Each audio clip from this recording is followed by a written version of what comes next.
Is that vibration on the pillow late at night just a harmless text? Or is it the signal that our 8-year marriage is about to shatter? He insists they're just college friends, but how can I ignore that secret spark in his eyes?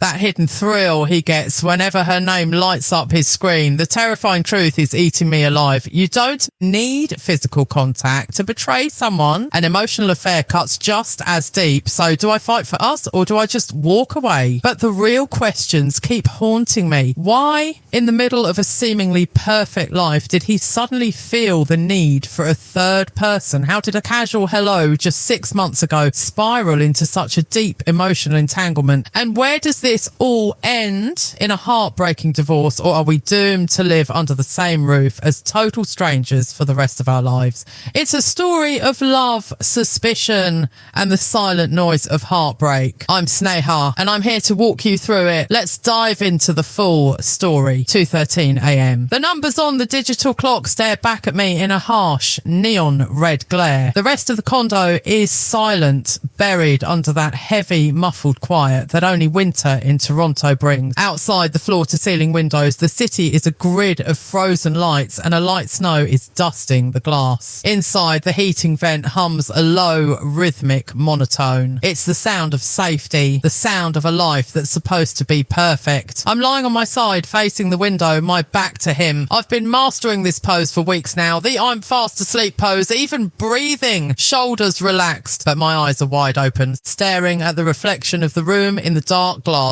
And then it happened. Bzzzt. It's not a ringtone, it's that short, sharp vibration of a phone resting on a wooden nightstand. A single, distinct buzz. My heart hammers against my ribs so hard I'm terrified he can hear it through the mattress. It's a physical blow, a kick to the gut that leaves me breathless. In any other marriage at 2 a.m, a phone buzzing means an emergency, a sick parent, a server crash at work, a wrong number. But in my marriage, in this room, at this hour, it means her. I don't move, I don't flinch, I wait. This is the torture I've unknowingly signed up for, the waiting. Beside me, the mattress shifts. The rustle of the high thread count duvet sounds like thunder in the silence. Ryan is moving. He's not groggy. He doesn't groan or fumble blindly for the device like a man woken from a deep sleep. No, his movement is precise, calculated, alert. He was waiting for it. I watch his reflection in the window. He props himself up on one elbow. The room is suddenly bathed in a soft, artificial blue glow as he unlocks the screen. I shouldn't look, I should just close my eyes and let the ignorance protect me, but I can't. I focus on the reflection of his face in the glass, and it's a ghostly, translucent version of the man I've shared a bed with for 8 years. The man who held my hand in the delivery room, the man who built this life with me. And then I see it. A smile. It's not just a smirk. It's a soft, tender curvature of the lips. His eyes, tired and sunken just hours ago over our silent dinner, are now crinkling at the corners. He looks alive. He looks like a man who just took a sip of water after crossing a desert. My stomach churns. Nausea rises in my throat, acidic and burning. He starts typing. His thumbs move rapidly across the screen. Tap, tap, tap. A pause. A read receipt. A photo, then tap, tap, tap again. Who is awake at 2:15 a.m. on a Tuesday to trade jokes with a married father of a 6-year-old? Who feels entitled to this time? This is our time. The hours when the world shuts down and we are supposed to be vulnerable only to each other. But he is vulnerable to a screen, to a ghost on the other end of a data signal. I squeeze my eyes shut, tears hot and stinging, threatening to spill over. I remember 8 years ago, the arranged setup, the awkward first coffees in downtown cafes, the way we slowly, carefully fell in love. We didn't have that wild, reckless college romance. We built a partnership. We were a team, solid, unshakable. Ryan, I whisper, my voice cracking intentionally, feigning a groggy wake up. The typing stops instantly. The blue light vanishes as he flips the phone face down on the nightstand. The darkness rushes back in, heavier than before. Go back to sleep, babe, he says. His voice is smooth, too smooth. No trace of guilt. Just a work notification, server issue. A server issue. Since when do server issues make you smile like a teenager in love? Since when do crash reports require a flurry of paragraphs in return? Is everything okay? I ask, rolling over to face him. I can't see his face clearly in the dark, but I can feel the distance. It's not physical. He's 6 inches away, but emotionally, he's on another planet. Yeah, fine. Just go to sleep, Maya. You have that presentation tomorrow. He turns his back to me. He pulls the duvet up to his shoulder, creating a wall of down and cotton between us. I lie there staring at the back of his head. I want to scream. I want to grab the phone and smash it against the wall. I want to shake him and demand to know why she gets the best parts of him while I get the leftovers, the grocery lists, the school pickups, the tired sighs. But I don't, because I'm terrified. I'm terrified that if I ask the question, I won't like the answer. I'm terrified that he's waiting for me to push him just so he has an excuse to leave. 10 minutes pass. I count the seconds. The silence stretches tight as a violin string about to snap. I think he's fallen asleep. But then he moves again, quietly, slowly. He slides out of bed. Bathroom. He mumbles, though I didn't ask. He grabs the phone. He takes the phone to the bathroom. The door clicks shut. A sliver of light appears under the door frame. Then the faint sound of the extractor fan whirring to life, masking any sound. I sit up in bed, the cold air hitting my chest. I'm trembling, not from the temperature, but from the adrenaline. This is new. He used to text in bed. Now he's taking it behind a locked door. What are they talking about that can't be seen by the sleeping form of his wife? Is she sending him photos? Is he telling her he misses her? Is he complaining about me, about how boring I am, about how our marriage is just a series of obligations? I get out of bed. My feet sink into the plush carpet as I creep toward the bathroom door. I feel pathetic. I feel like a spy in my own home. I'm a vice president at a financial firm. I manage millions of dollars. I command respect in boardrooms. And here I am pressing my ear against the bathroom door at 2:30 a.m, holding my breath. I can't hear words, but I hear the silence. The fan hums, but there's no sound of running water. No toilet flushing, just silence. He's in there sitting on the edge of the bathtub or the closed toilet lid, pouring his soul out to a woman who isn't me. My hand hovers over the doorknob. All I have to do is turn it. All I have to do is barge in and confront him. Let me see the phone, Ryan. Show me the server issue. But my hand freezes. What if the door is locked?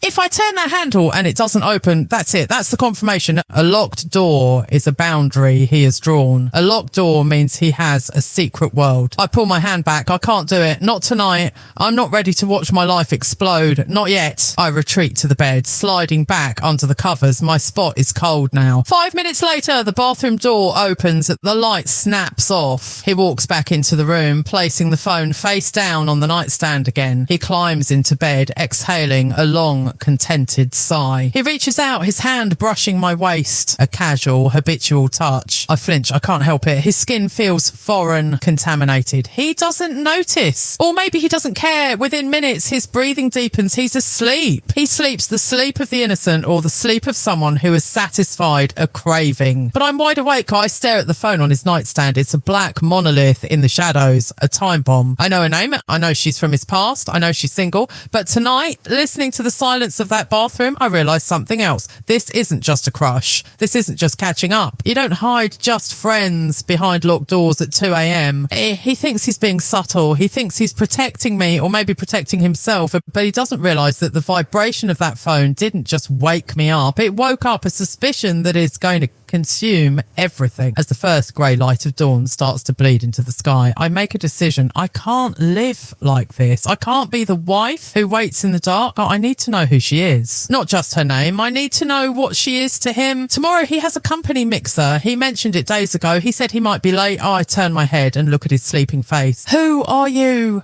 I whisper into the darkness. And who are you becoming? The phone buzzes one last time. Short, sharp, like a period at the end of a sentence. He doesn't wake up. But I see the screen light up for a split second before fading to black. Good night. Dream of me. The preview message burns into my retinas. The air leaves the room. My lungs collapse.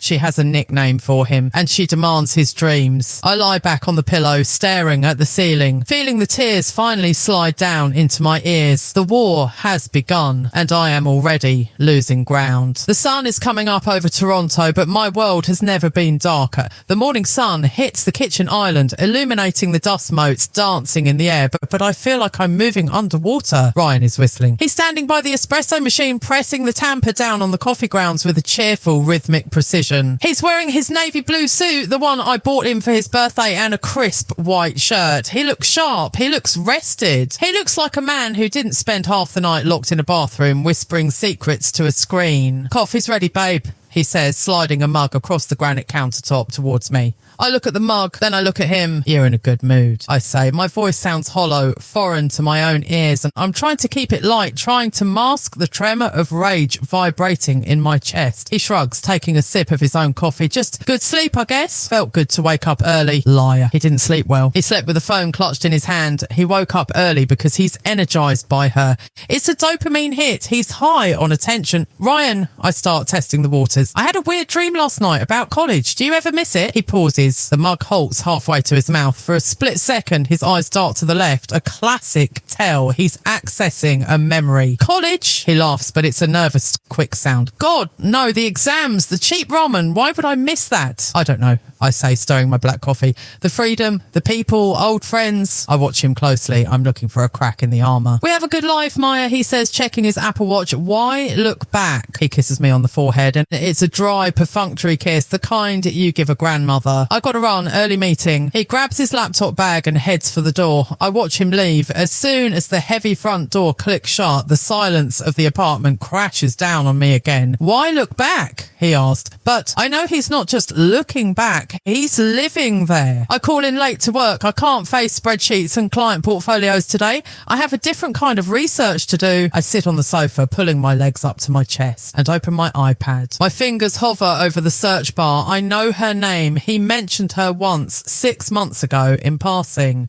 Oh, you remember Elena from the debate team? She's back in town. We connected on LinkedIn. It seemed so innocent then, just a blip on the radar. Now that blip is a missile headed straight for my home. I type it in. Elena Vance. The search results load instantly, and there she is. I click on her Instagram profile. It's public? Of course it is. She has nothing to hide, or maybe she wants to be seen. I hold my breath as the grid of photos appears. She is breathtaking, but not in the polished corporate way that I am. I am blazers and blowouts.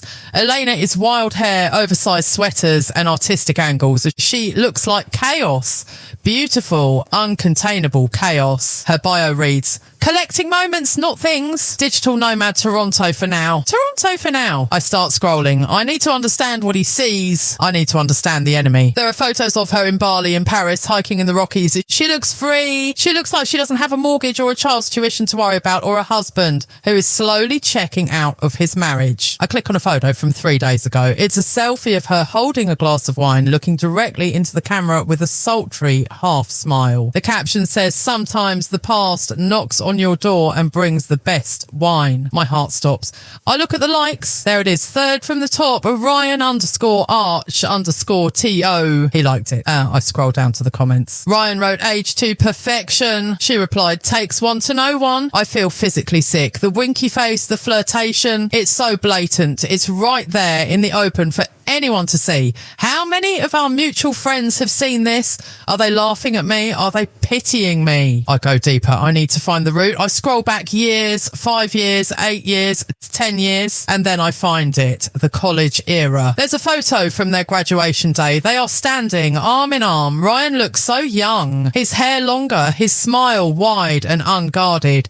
Elena is leaning her head on his shoulder, her eyes closed, looking content. The caption, posted 10 years ago. The one who got away, or the one who will always be there. Love you, R. The same nickname from the text last night. Good night, R. It wasn't a new nickname, it was an old one, a pet name that has survived a decade of silence. I drop the iPad on the cushion next to me. My hands are shaking. This isn't a fling. This isn't a midlife crisis where he picked up a random girl at a bar. This is unfinished business. This is the one who got away. And now she's back, and she's not just knocking on the door, she's breaking it down. I stand up and pace the living room. The view of the CN Tower usually calms me, but today it looks like a prison bar. I realise realised something terrifying while looking at those photos. Elena represents everything I am not. I am the reality. I am the bills, the responsibilities, the routine. I am the wife who asks him to take out the trash. Elena is the fantasy. She is the version of Ryan that didn't have to grow up. With her, he's not a father or a husband or an employee. He's just the cool, smart guy from college who had his whole life ahead of him. She is selling him a time machine and he is buying it. Fetish. My phone buzzes on the coffee table. I jump. It's Ryan, a text. Hey, meeting running late. Won't be home for dinner. Don't wait up. I stare at the screen. A meeting running late on a Tuesday? Ryan's company is strict about work-life balance. He never works late on Tuesdays. Tuesday is our taco night with our son. It's a ritual. He hasn't missed a taco night in 3 years. I type back. Everything okay?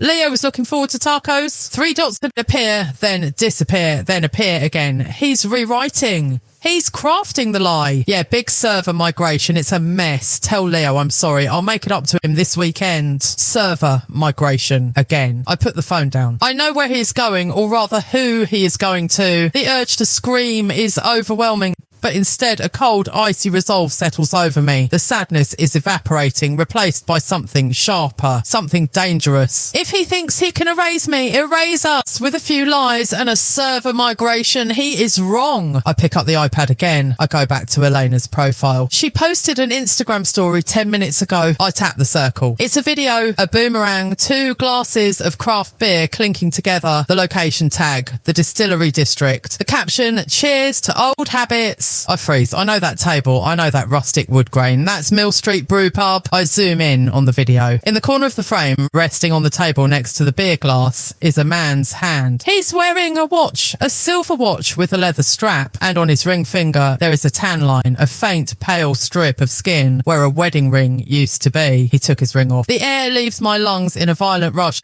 He didn't just go to see her. He went to see her and he took off the symbol of our marriage before he sat down. He is erasing me in real time. I look at the time. It's 5:30 p.m. The distillery district is only 20 minutes away from here by Uber. My heart is pounding so hard it hurts. My brain is screaming, don't go, don't look, you can't unsee this. But I can't stay here. I can't sit in this beautiful, expensive apartment and cook tacos while my husband plays single with his college sweetheart. I stand up. I walk to the hallway mirror. I look at myself. I look tired. I look like a mum. I wipe the smudged mascara from under my eyes. I pull my hair back into a tight, severe ponytail. I put on my coat. I'm not going to confront them. Not yet.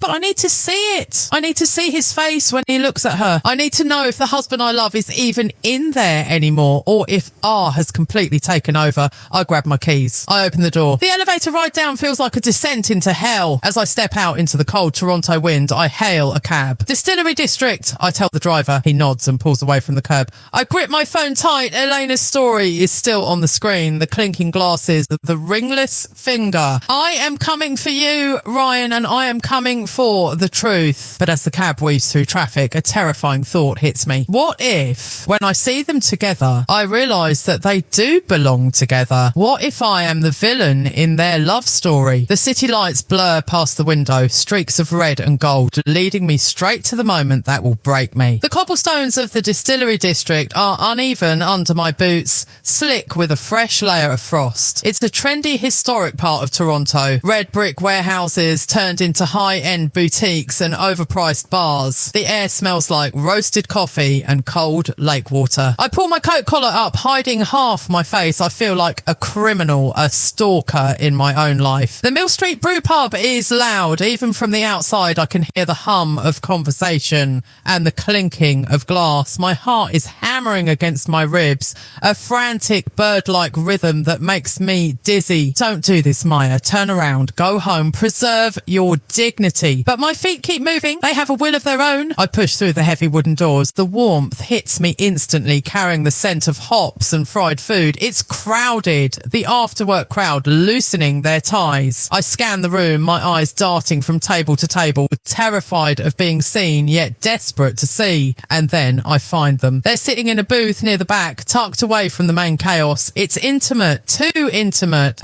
Ryan is leaning forward, his elbows on the table. He's not looking at his phone. He's not looking at the TV screen above the bar. He is looking at her, Elena. In person, she's even more magnetic than her photos. She's wearing a loose, off-the-shoulder sweater, her curly hair tumbling around her face. She's talking with her hands, animated, alive. And Ryan, I haven't seen that look on his face in years. It's not just happiness, it's fascination. He looks like he's watching a magic trick. He's completely absorbed. I step behind a pillar, shielding myself from their line of sight. I'm close enough to see them clearly, but the noise of the bar drowns out their voices. I'm watching a silent movie of my marriage falling apart. Then I see it. The detail that breaks me. Ryan's left hand is resting on the table, clutching a pint glass. The ring finger is bare. The pale tan line is visible even from here. He actually took it off. He physically removed the symbol of our commitment, put it in his pocket and sat down with her. It wasn't an accident. It was a choice. He wanted to be R again. He wanted to be the single guy from college, unburdened by a wife and a 6-year-old son waiting at home for tacos. I watch as Elena reaches across the table. Her hand lands on his forearm. He doesn't pull away. He doesn't flinch. Instead, he leans into her touch. She laughs at something he says, throwing her head back, and then she looks at him with eyes that are heavy with history. It's a look that says, we have secrets, don't we? I feel bile rise in my throat. I want to march over there. I want to flip the table. I want to scream.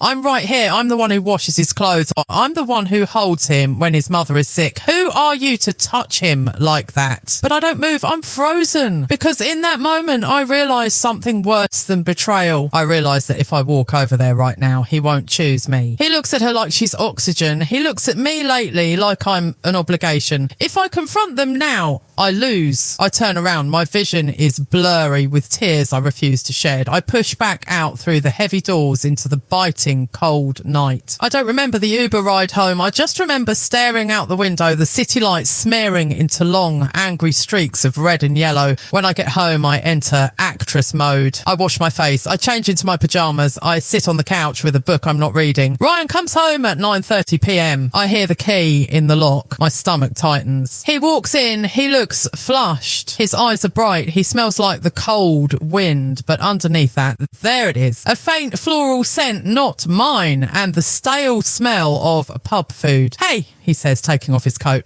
I look at his left hand. The ring is back on. He must have slipped it back on in the elevator. The audacity of it makes me want to laugh and scream at the same time. How was the server migration? I ask. My voice is steady, deadly calm. Nightmare, he says, rubbing his face. Just non-stop issues. I'm exhausted. Did you eat? Yeah, grabbed a sandwich at the office vending machine. It was gross. Liar. You had craft beer and shared appetizers with the love of your past life. Go shower, I say, turning a page of my book. You smell like work. He pauses. Does he suspect? Does he know that I know? But he just nods. Yeah, good idea. He walks down the hall. The night wears on. We go to bed. This is the hardest part, lying next to him. His body heat radiates across the sheets, but it feels like ice. 1 a.m. 2 a.m. He's asleep, or I think he is. I'm staring at the ceiling, replaying the scene at the bar, the hand on the arm, the ringless finger. Then, bzzzt, the sound is softer this time. He's put his phone on Do Not Disturb, but he forgot to turn off the haptics completely, or maybe he wanted to feel it. He stirs instantly. I keep my breathing slow and rhythmic. I am the sleeping wife, the ignorant obstacle. He reaches for the phone. He doesn't turn it on fully. He keeps the brightness all the way down. He pulls the duvet up over his head, creating a small private tent of darkness, a cocoon for him and her. I can see the faint blue glow filtering through the white duvet cover. He is in bed with me, but he is under that blanket with her. I hear the tap, tap, tap of his thumbs. He's typing fast. Furious bursts of communication. What could they possibly have left to say? They just spent 3 hours together. But that's the thing about affairs, isn't it? The addiction isn't the presence. It's the constant connection. The dopamine loop. I slowly, very slowly shift my position. I move inches closer to him. I can hear a faint sound coming from under the duvet. It's a voice note. He's playing a voice note she sent him. He has the volume so low, holding the speaker right against his ear. I strain my hearing. I stop breathing. I catch a tinny, whispered female voice. Missed this version of you. Tonight was... The audio cuts off. He's typing again. I can't take it anymore. The rage is overriding the fear. I need to see. I need to know what he is typing right now. I roll over, pretending to toss in my sleep and accidentally throw my arm across his waist, landing on the duvet. He freezes. The typing stops. The blue light under the blanket vanishes instantly. He holds his breath. I wait. Ryan, I mumble, slurring my words. What time is it? He stays rigid for a second, then relaxes. It's late, babe. Go back to sleep. Why's the light on? I ask, keeping my eyes closed. Just checking an email. Sorry. He emerges from under the duvet. He places the phone on the nightstand, screen down. Love you, he whispers. The words hang in the air like poison gas. Love you. He says it out of habit. He says it to cover his tracks. He says it because it's part of the script he's playing. I don't answer. I pretend to drift off, but my eyes are fixed on the phone. Minutes pass. His breathing deepens. He's actually asleep now. The alcohol and the emotional high have crashed him out. But the phone is right there, and I know his passcode. It's our son's birthday. He's never changed it because he never thought he had to hide anything from me. Does he still have the same code, or has he changed that too, along with his personality? I wait until I am sure. 2:45 a.m. I slowly slide my hand out from the covers. My fingers brush the cold metal of his iPhone. I grip it. I pull it toward me, sliding it across the wood of the nightstand. I hold my breath. If he wakes up, I'll say I was checking the time. I press the side button. The screen lights up. It's blinding in the dark. I squint. Swipe up to unlock. I type in the code. 120518. The padlock icon at the top unlocks. I'm in. My heart is beating so fast I feel like I might pass out. I have the smoking gun in my hand. I open WhatsApp. There it is, the top chat. The name isn't Elena.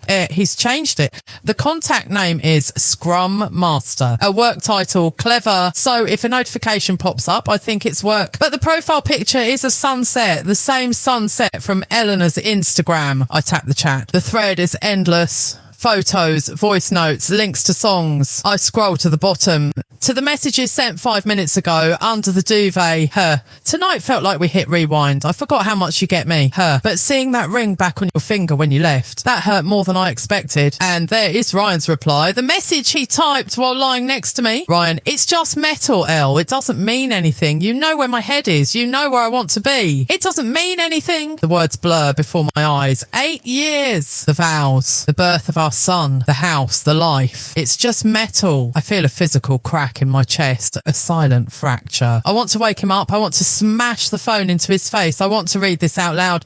But then I see one more message from her. A photo. It's a screenshot of a flight itinerary. Her. Think about it. Just a weekend. No titles. No reality. Just us. Ryan, let me figure out a way. He is planning to go away with her. I slowly put the phone back. I turn off the screen. I place it exactly where it was. I lie back down. The tears finally come hot and fast, soaking the pillowcase. He thinks it's just metal. He thinks he can figure out a way to leave me for a weekend. He has no idea who he is dealing with. He thinks I'm the safe, boring wife, but he just turned me into something else. If he wants a game, Ryan, we're going to play. But you're not the game master anymore. I close my eyes and for the first time in 6 months, I don't feel confusion. I feel clarity. Tomorrow, the real server migration begins. The sound of silverware scraping against china has never been this loud. Clink! Scrape. Silence. We're sitting at the dining table, the same mahogany table we bought 3 years ago for Thanksgiving dinners and family game nights, but tonight it feels like a vast frozen ocean separating 2 continents. On one side, there is me, Maya, the wife who knows too much, the wife who spent the morning analysing a stranger's Instagram feed and the afternoon dissecting her husband's digital infidelity. On the other side, there is him. I look at him, chicken breast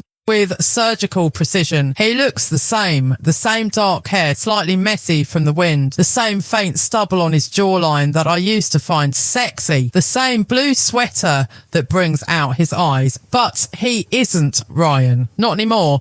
The man sitting across from me is a stranger wearing my husband's skin. The chicken is good, he says, breaking the silence, and he doesn't look up. He speaks to the plate. Did you change the marinade? I lower my glass. The red wine leaves a tart taste on my tongue. Lemon and rosemary, I lie. It's the same store-bought marinade I've used for 5 years. I thought we needed a change. Things were getting a bit stale, don't you think? He pauses, and the fork hovers halfway to his mouth. His eyes flick up to meet mine, searching for a double meaning. He finds none in my expression. I have plastered a mask of domestic serenity over my face. Yeah, he says, a nervous chuckle escaping his throat. Change is good. He goes back to eating. He is eating fast. He wants this meal to be over. He wants to retreat to the safety of his phone, to the virtual arms of Scrum Master. I watch his hands, those hands that held mine at the altar. Last night they were typing, "It's just metal." Tonight they are trembling slightly, just a micro tremor. Is it guilt? Or is it the adrenaline of living a double life? How was your day? I ask. I'm pushing him. I want to see him dance. Busy, he says, reaching for his water.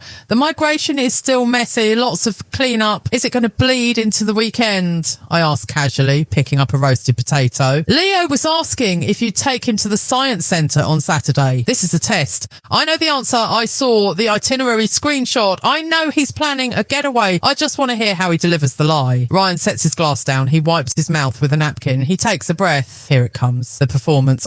Actually, babe, that's what I needed to talk to you about. My heart begins to hammer against my ribs, but I keep my face blank. Oh, yeah, the client. They're freaking out. They want a senior architect on site to oversee the final phase in Montreal. Montreal, of course. The city of cobblestone streets, jazz clubs, and romantic hideaways. It's not a tech hub for his company. It's a backdrop for a lover's weekend. Montreal? I raise an eyebrow. Since when do you have to travel for this client? Can't you do it remotely? I tried, he says, and he looks so sincere it makes my skin crawl.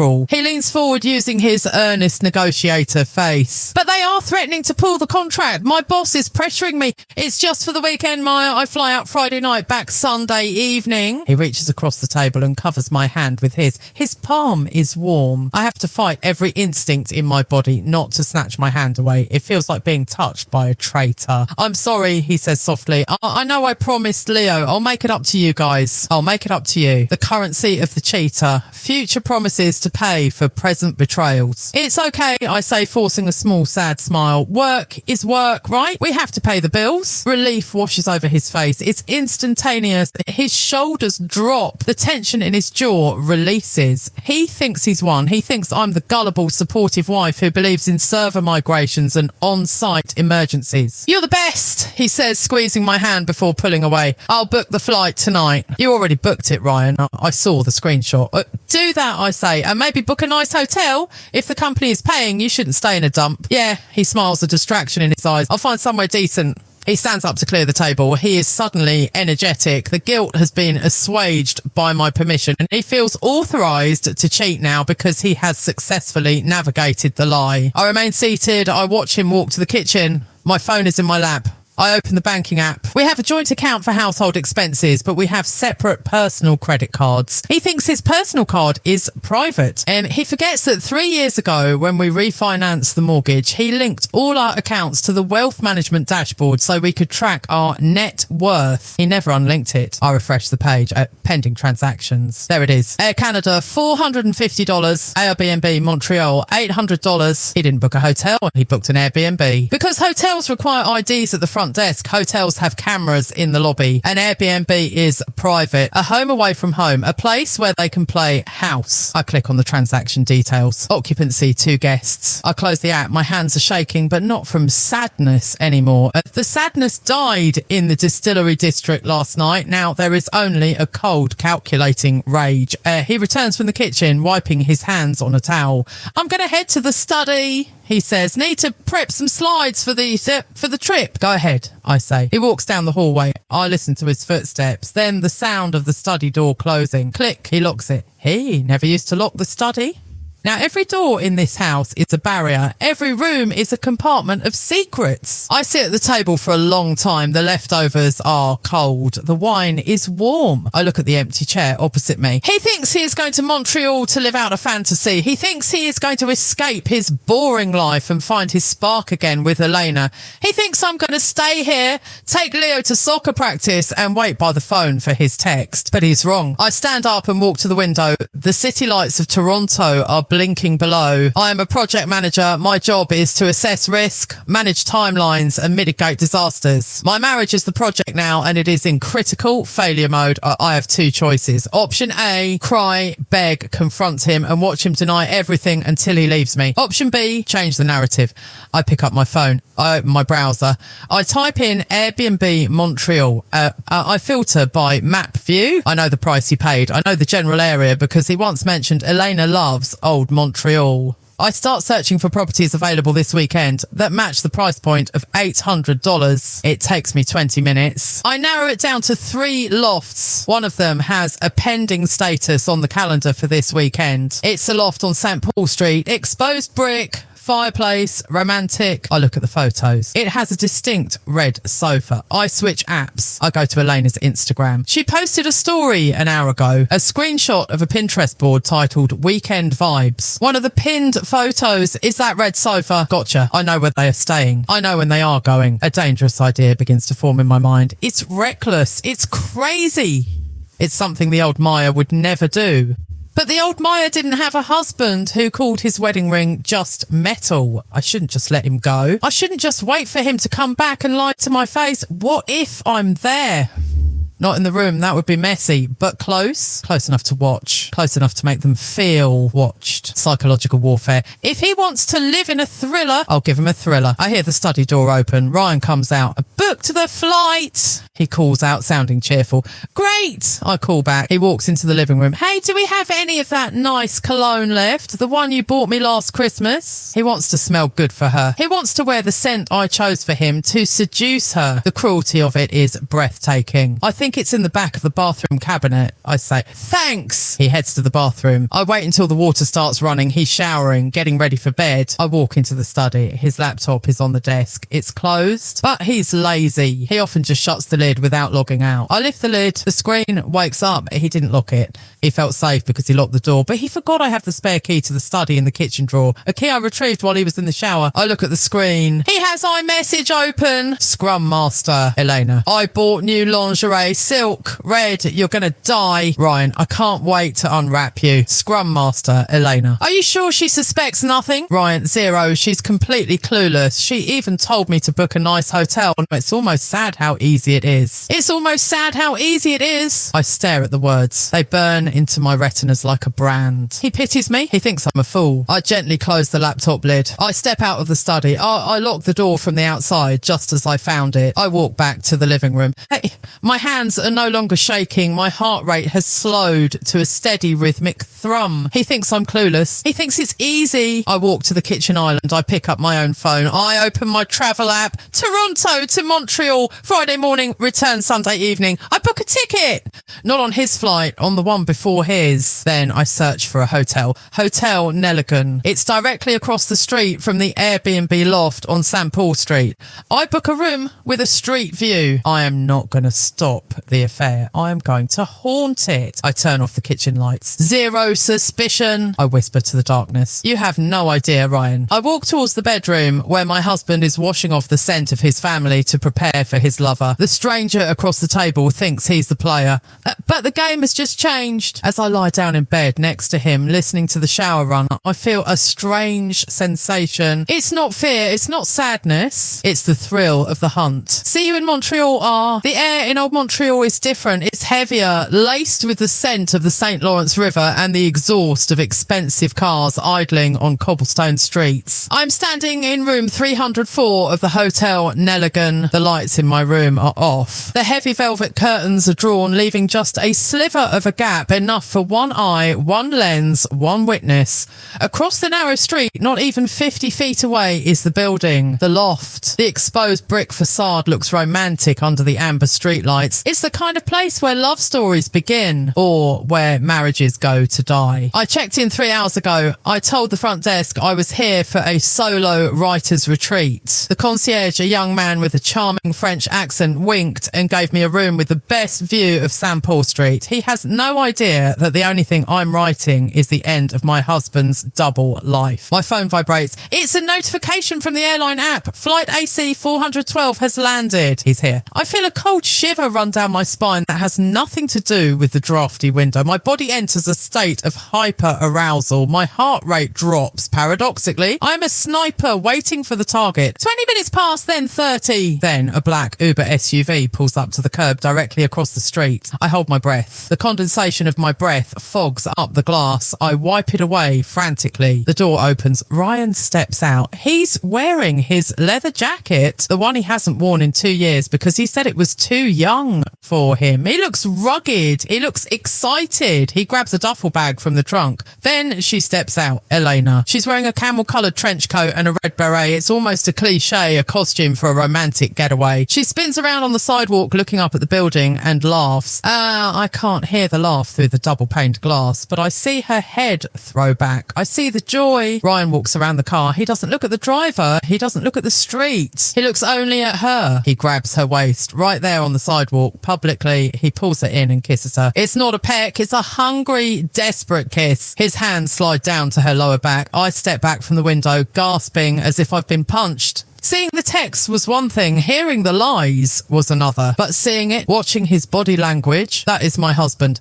Those are the arms that held me when I cried after my father died. Those are the lips that kissed my forehead before he left for work yesterday. And now he is devouring another woman with an intensity I haven't seen in a decade. I force myself back to the window. Don't look away, Maya. Watch, memorize it, use it. They disappear into the building. I look up, a third floor. That's the unit. The windows are dark. A minute later, a light flicks on. The curtains are wide open. They didn't even bother to close them. Why would they? They are anonymous here. Just two lovers in a city of strangers. They don't know the stranger across the street knows their social security numbers. I can see everything. The exposed brick walls, the modern art, and the red sofa. Ryan drops the bags by the door. He takes off his jacket. Elena walks to the centre of the room. She turns to face him. She says something. He walks over to her. He cups her face in his hands. I grab the pair of compact binoculars I bought at an outdoor store before heading to the airport. My hands are shaking as I lift them to my eyes. The magnification is crisp. I see his expression. He looks relieved. He looks like a man who has finally taken off a heavy backpack he's been carrying for miles. That backpack is me. That backpack is our son. He kisses her neck. She runs her fingers through his hair. They are moving toward the sofa. I lower the binoculars. I can't watch the physical act. I have limits. I am torturing myself, but I'm not a masochist. I turn away from the window and sit on the edge of my pristine hotel bed. The room is silent save for the hum of the mini fridge. I look at my phone. It's 7:45 p.m. I need to disrupt them. I didn't come here just to watch. I came here to haunt. I need to be the ghost in the machine. If I confront them now, it's over. A screaming match. He leaves.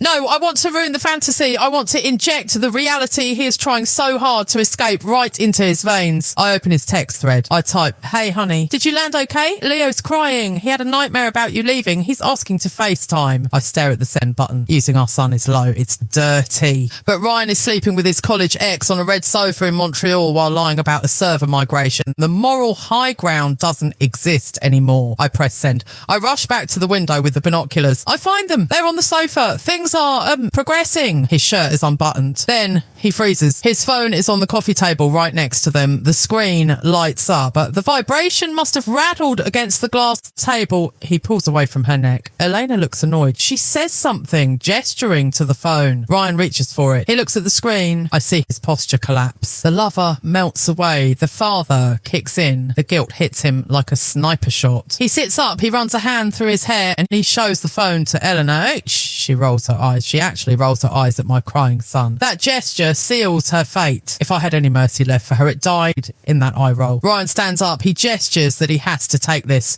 He walks away from the sofa towards the window, towards me. He puts the phone to his ear. My phone rings. It's a FaceTime request. I panic for a second. The room behind me is dark, but if I answer, he might see the hotel decor. I quickly grab a pillow, shove it against the headboard, and turn on the bedside lamp, keeping the camera close to my face so he sees only me, not the room. I answer. Hey, I say, my voice is breathless. I channel every ounce of anxiety I have. Ryan's face fills my screen. Behind him, I see the blurry outline of the Montreal loft. He's standing by the window. Hey, he says. He sounds out of breath too. Is he okay? What happened? He just woke up screaming. I lie. He kept saying, Daddy's gone. It took me 20 minutes to calm him down. He's back asleep now, but he wanted to see you. Ryan looks pained. He looks over his shoulder, checking on Elena. I'm here, Maya. I'm just at the hotel working. Show me the room, I say impulsively. His eyes widen. What? The hotel room? It sounds nice. Is it the Marriott? Yeah, it's messy right now. Files everywhere. Listen, tell Leo I love him. I'll call him in the morning. You look sweaty, I say. Is the AC broken? He wipes his forehead. Yeah, it's stuffy in here. It's stress, you know? Okay, go back to work. Don't work too hard, Ryan. We miss you. Bye. He hangs up instantly. I drop the phone on the bed and scramble back to the window binoculars. Ryan is standing there staring at his phone. The mood is dead. Elena is sitting on the sofa, arms crossed, looking furious. He walks back to her. He tries to touch her shoulder. She shrugs him off. They are arguing. I can't hear the words, but I know the body language. You said you'd handle her. It's my kid, Elena. What do you want me to do? I smile in the darkness.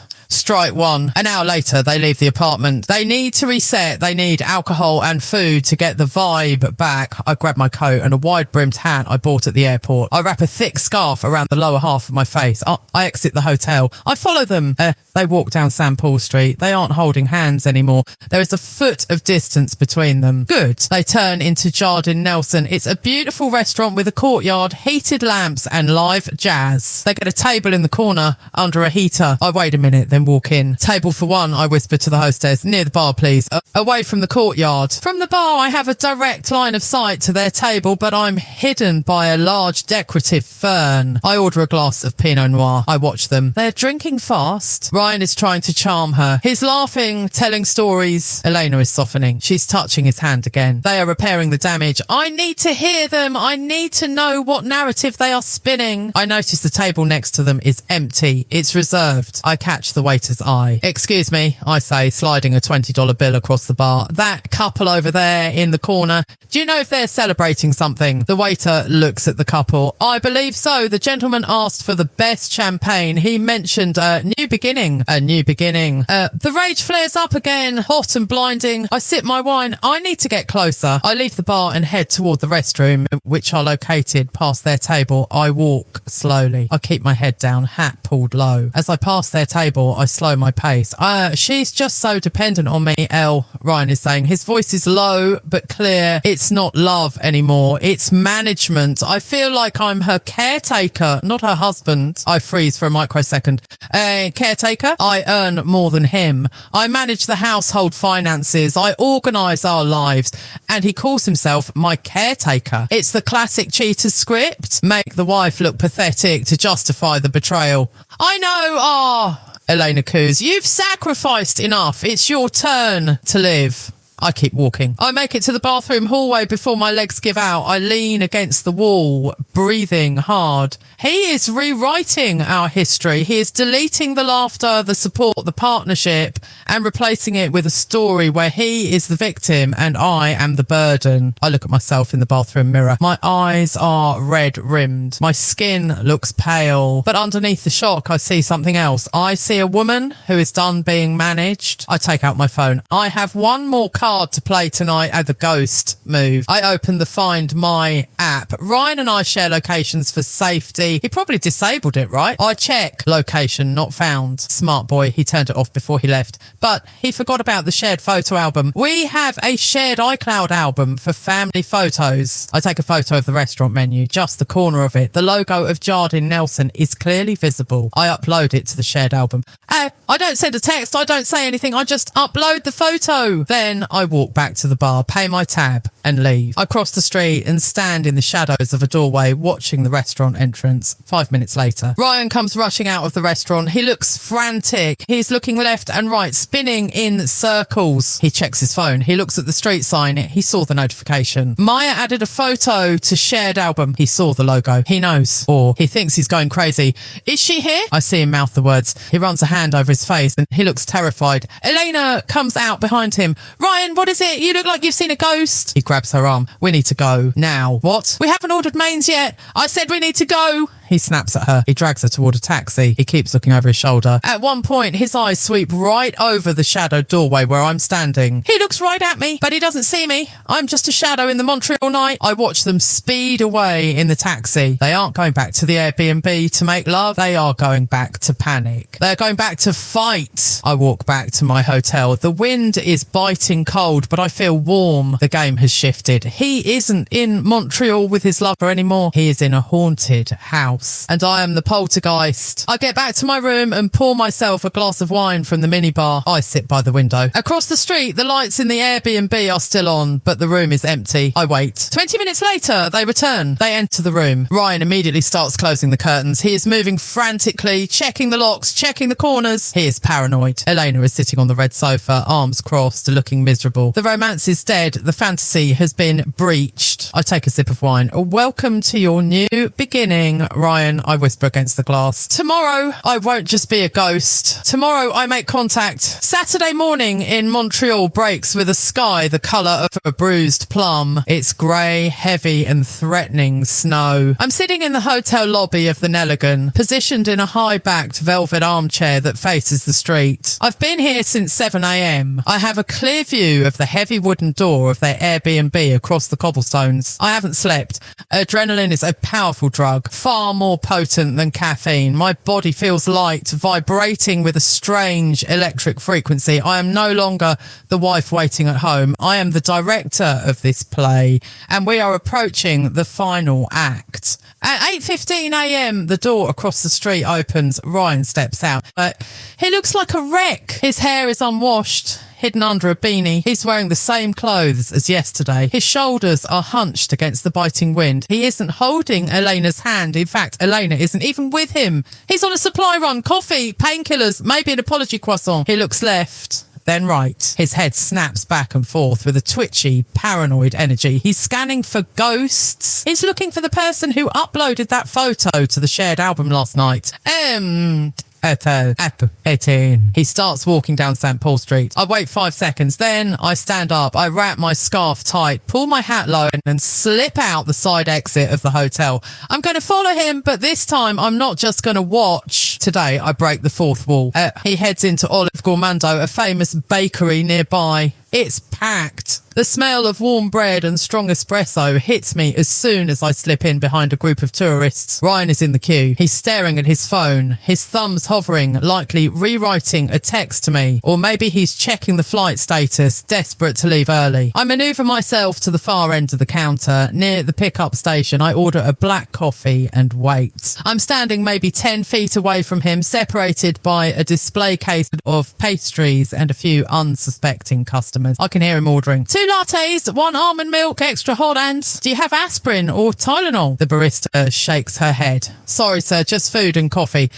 Ryan runs a hand over his face. He looks defeated. The romantic getaway has turned into a hostage situation. He moves to the side to wait for his drinks. He pulls out his phone and dials a number. I watch the screen of my own phone. It doesn't ring. He's not calling me. He puts the phone to his ear. Bro, I'm telling you, it's weird, he whispers. His voice is hoarse. I think she knows. No, she didn't say anything. She just uploaded a photo, a menu from the restaurant we were at. He pauses, listening to his friend on the other end. I don't know, Ryan hisses, keeping his voice low but intense. Maybe it was a glitch. Maybe her phone synced with mine somehow, but it felt deliberate.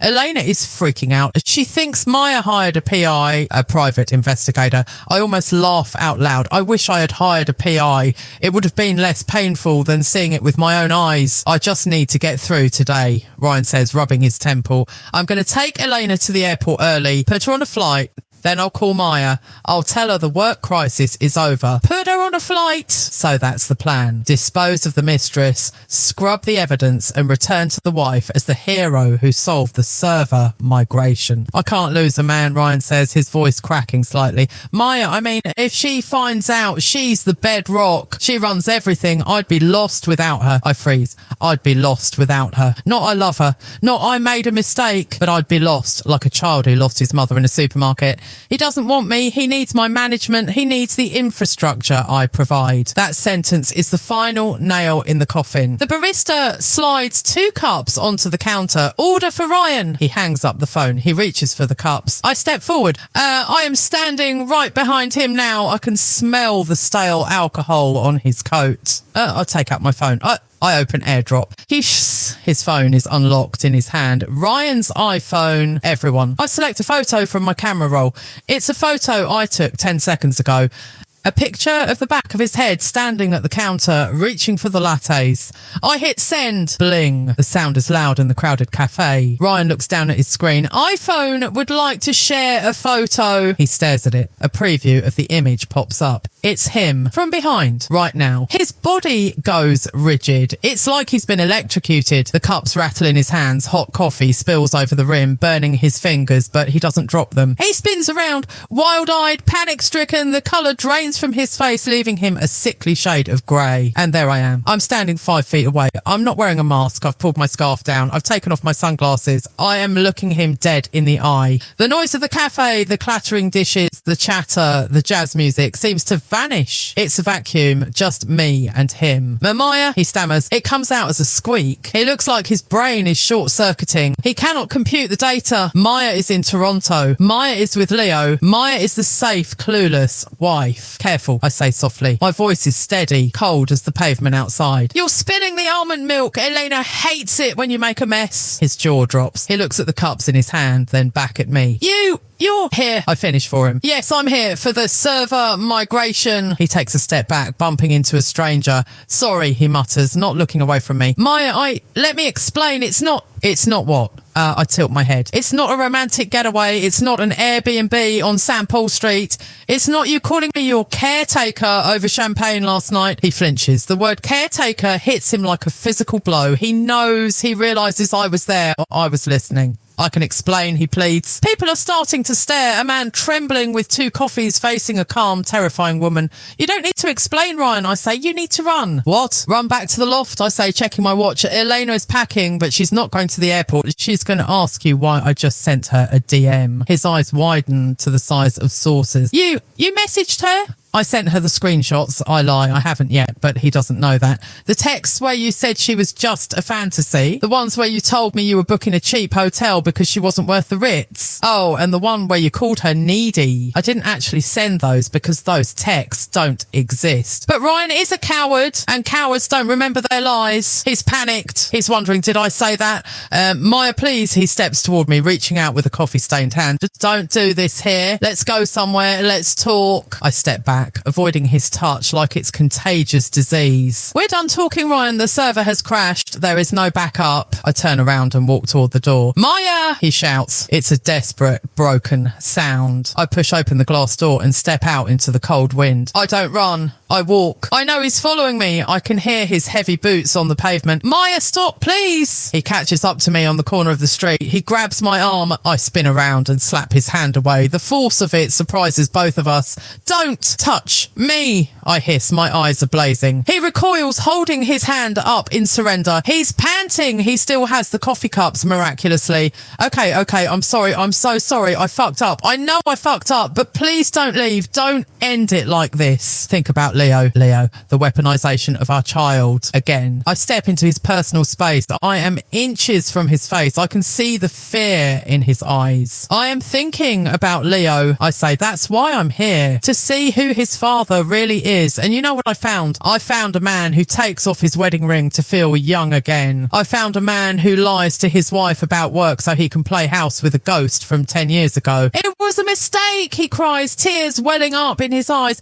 It didn't mean anything. It's just a crisis, Maya. I felt old. I felt stuck. She made me feel alive. I cut him off. She made you feel alive? He looks down, unable to answer. Well, Ryan, I say, my voice dropping to a whisper. How do you feel right now, standing in the freezing cold, holding coffee for a mistress who is about to leave you, staring at a wife who knows everything? Do you feel alive now? He looks at me and I see the total devastation in his face. The reality has finally pierced the fantasy. The bubble hasn't just popped, it has exploded. I love you, he chokes out. It's pathetic. No, I shake my head. You love the safety I provide. You love the home I built. You love the fact that I make your life easy so you can go off and have crises. But the caretaker is resigning, Ryan. I turn to walk away, but I stop. One last thing. Oh, and by the way, I say, looking back over my shoulder, I didn't actually message Elena. Not yet. Hope flares in his eyes, a tiny, desperate spark. But I continue, smiling a smile that doesn't reach my eyes. I did just cancel your return flight and hers. His face falls. What? I have access to the credit card. Remember, I cancelled the bookings and I froze the card. So unless you have cash, it's going to be a long walk back to Toronto. I turn and walk away. I hear him shouting my name, but the wind carries it away.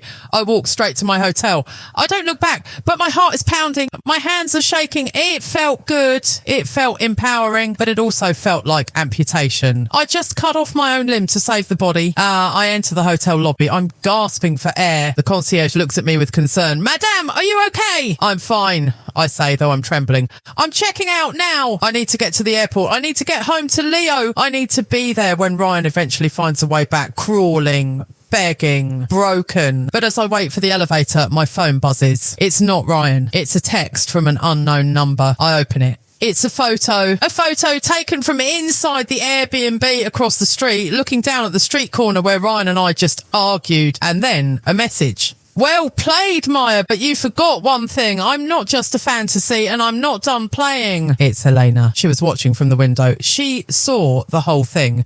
And she isn't scared. She isn't packing. She's challenged. I stare at the screen. I thought I'd won the battle, but the war has just turned nuclear. I stare at the phone screen in the back seat of the Uber, speeding toward Montreal Trudeau International Airport. The message from the unknown number from her glows like radioactive waste. Well played, Maya, but you forgot one thing. I'm not just a fantasy and I'm not done playing. My thumb hovers over the screen. The old Maya, the anxious, insecure wife who checked timestamps and analysed emojis, would have replied. She would have typed out a furious paragraph calling Elena a homewrecker, a thief, a desperate woman clinging to a past that doesn't exist. She would have engaged in the war. But looking at those words, I feel a sudden jarring shift in my chest. It's not anger, it's exhaustion. I am so tired of being a player in their twisted little game. I realise now that Elena wants a fight. She needs a fight.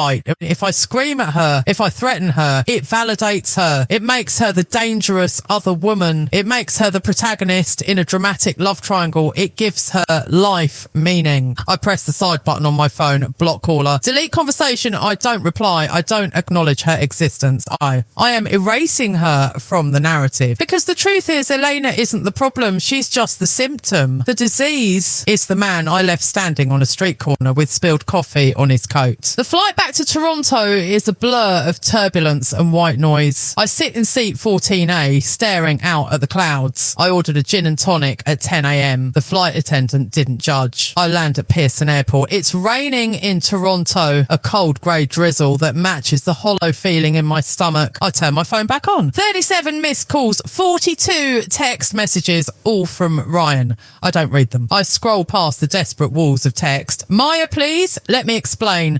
I'm at the bus station. My card has declined. Please unfreeze it. He's living the consequences. Finally, I go straight to my parents' house to pick up Leo. When I see him running toward me, his little face lighting up with pure, uncomplicated love, I almost break down. Mummy, did Daddy fix the servers? I hug him tight, burying my face in his neck, smelling the scent of baby shampoo and innocence. Ideally, Leo, I whisper, he's trying to fix the unfixable. We go home to the apartment. It feels different. The air inside is stale. The furniture looks like a stage set. I put Leo to bed early. I tell him Daddy is still working late. Another lie to cover the wreckage. Then I wait. I sit in the living room. I don't turn on the TV. I don't turn on the lights. I sit in the dark watching the city skyline just like I did on that first night when his phone vibrated. It feels like a lifetime ago. It was only 4 days. 11:45 p.m. The sound of the elevator chiming in the hallway. Heavy footsteps. The key scratches against the lock. It takes him 2 tries. His hands are shaking. The door opens. Ryan walks in. He looks destroyed. He's soaked to the bone. He must have walked from Union Station because he didn't have money for an Uber. His expensive leather jacket is water stained. His eyes are red, swollen and wild. He looks like a man who has looked into the abyss and fallen in. He sees me sitting in the dark. He drops his bag. It lands with a heavy thud. Maya, he rasps. His voice is gone. I don't move. You're late. He walks into the room, stumbling slightly. He drops to his knees on the rug. He doesn't come to the couch. He stays on the floor like a penitent sinner. I took the bus, he whispers, the megabus. It took 6 hours. My card. You froze the card. I did, I say calmly. I figured the caretaker was off duty this weekend. He flinches. He puts his head in his hands and begins to sob. It's an ugly, guttural sound. A man crying for himself, for his lost comfort, for the shame of being caught. I'm sorry, he chokes out. I'm so sorry. It was insane. I was insane. I don't know what happened to me. It was like an addiction. I just wanted to feel something else for a minute. I watch him cry. I wait for the sympathy to kick in. I wait for that maternal instinct that has governed our marriage for 8 years to rise up and make me want to comfort him. But it doesn't come. The well is dry. Where is she? I ask. He looks up, wiping his nose with his sleeve. I left her in Montreal. She went crazy, Maya. When you sent that photo, she started screaming. She said I was weak. She said I was wasting her time. I walked out. I left her at the Airbnb. You didn't leave her because you chose me, Ryan. I say, my voice cutting through his sobs like a scalpel. You left her because the fantasy broke. You left her because I turned the lights on. No, he shakes his head violently. No, I chose you on that bus ride for 6 hours. All I could think about was you and Leo and this life. But I love you, Maya. Please don't throw this away. 8 years. We have 8 years. We had 8 years, I correct him. And then you spent 6 months erasing them with a college girl who calls you R. I stand up. I walk over to the window. I heard you, Ryan, at the restaurant. You said I managed you. You said you felt like I was your caretaker. I was drunk, he pleads. I was trying to impress her. It was a role I was playing. It wasn't real. I turn to face him. That's the problem. You don't know what's real anymore. You think our marriage is a burden and her attention is a prize. But let me tell you what reality is. I point to the door. Reality is paying the mortgage. Reality is raising a child. Reality is waking up next to someone when they have the flu or when they're depressed or when they're boring. I did that every single day. I take a deep breath. You didn't just cheat on me with your body, Ryan. I could almost forgive a drunken one-night stand, but you gave her your mind. You gave her your dreams. You gave her the version of you that smiles at 2 a.m. You gave her the intimacy that belonged to me. He is silent now. He knows I'm right. I'm not a caretaker, I say softly. I'm a partner, and I deserve a partner who chooses me every morning, not just when his credit card gets declined. He stands up slowly. He looks terrified. What? Oh, what are you saying? Are you divorcing me? The word hangs in the air. Divorce. It's a heavy word. It implies lawyers, custody battles, selling the house. It's a mountain. I don't know. I say honestly, I don't have the energy to decide the rest of our lives tonight, but I know one thing. I walk to the hallway closet. I pull out a suitcase, a small carry-on. I packed it while he was on the bus. I slide it toward him. You can't stay here tonight. He looks at the bag, then at me. Maya, please. It's my house too. It is, I nod, but right now it's a home for a family. And you checked out of this family on Friday. You need to earn your way back in. And I don't know if you can afford the entrance fee anymore. Where will I go? He asks. He looks like a child. Go to a hotel. Use your corporate card. Call a friend. Call Elena, I don't care. He stares at me for a long time. He's searching for a crack in my armour. He's looking for the Maya who fixes things. But she's gone. She stayed in Montreal. He picks up the bag and his hand is trembling. He walks to the door. He pauses, his hand on the knob. He looks back. I will fix this, he says. There is a desperate determination in his voice. I will spend the rest of my life making this up to you. I will win you back. I look at him. I feel a flicker of sadness, but it's distant, like watching a sad movie through a window window. You can try, I say, but don't do it for me. Do it for yourself, because the man who walked into this apartment tonight, I don't like him very much. He opens the door. He walks out. The door clicks shut. I lock it. I slide the deadbolt into place. Click. The sound echoes through the empty apartment. I lean my forehead against the cool wood of the door. I am alone. My husband is gone. My marriage is hanging by a thread. My future is a question mark. But as I stand there listening to the silence, I realise something strange. My heart isn't racing. My stomach isn't churning. The anxiety that has plagued me for 6 months, the vibration in the dark, it's gone. I walk back to the living room. I pick up my phone. I see a notification, a text from my best friend, Sarah. Hey, just checking in. How was the weekend? I look at the screen. I type, it was long, but I'm back. I'm finally back. Oh, I put the phone down. I walk to the bedroom. I see the empty spot on the bed where Ryan used to sleep, where he used to text her under the duvet. I strip the sheets. I pull them off with a violent energy. I throw them in the hamper. I remake the bed with fresh, crisp white linens, clean, untouched. I climb into the centre of the bed. I spread my arms out, taking up the whole space. I look at the ceiling. Elena said she wasn't done playing. Ryan said he would win me back. Let them play. Let them try. I am no longer a spectator in my own life. I close my eyes. For the first time in 6 months, the room is quiet, no vibrations, no phantom signals, just the sound of my own breathing. And it sounds like freedom.